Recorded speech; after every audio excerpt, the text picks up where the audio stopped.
Itong 2017 Toyota RAV4, kapalitan natin ng water pump. Ayan ang water pump.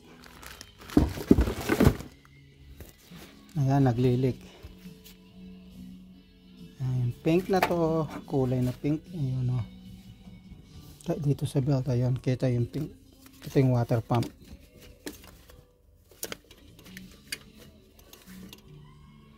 Tanggalin muna to, alternator. Tanggal na rin yung belt. Tanggalin na natin. Okay, yan, tanggal na yung alternator. Ayun ang alternator.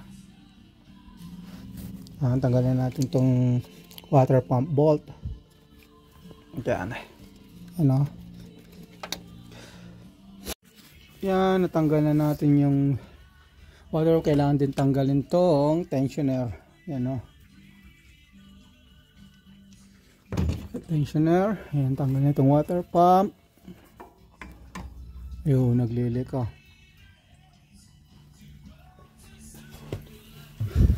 Ayan, nadain na natin.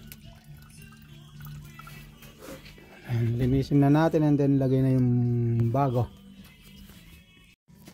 Ayan, nailagay na natin yung bagong water pump. Ayan, ito na yung bagong water pump. Atrok na natin sa spec. Then lagyan na natin yung alternator, belt, yung coolant na bagong coolant. Then flushing natin yung system. Okay, yan, lagyan na natin ng coolant. Lagay na din natin itong belt lahat. Yan, alternator. Ito lang natin yung baterya. Ito. Ay, matanggal ito. Yun. Lagay natin dito.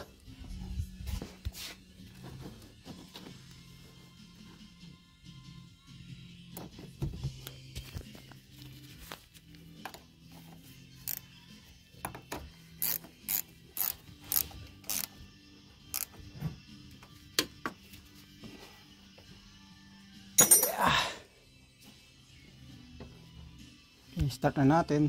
Okay, nakalagay na lahat. Baterya. Na. Start na natin. Painitin. Oops.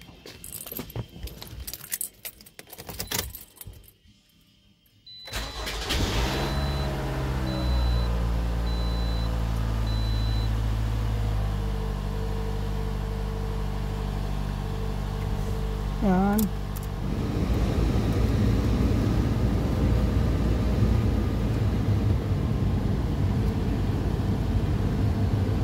Natin, yaun. Start na.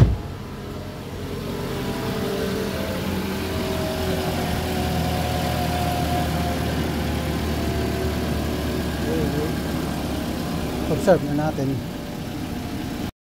Yan, okay na yung temperature. Mainit na rin.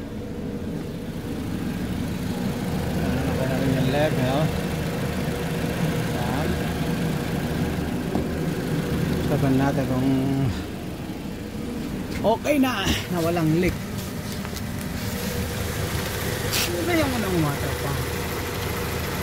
Okay, clean. Pagkin natin lahat. Yung cover at ang gulong. Okay, maraming salamat sa panonood. God bless.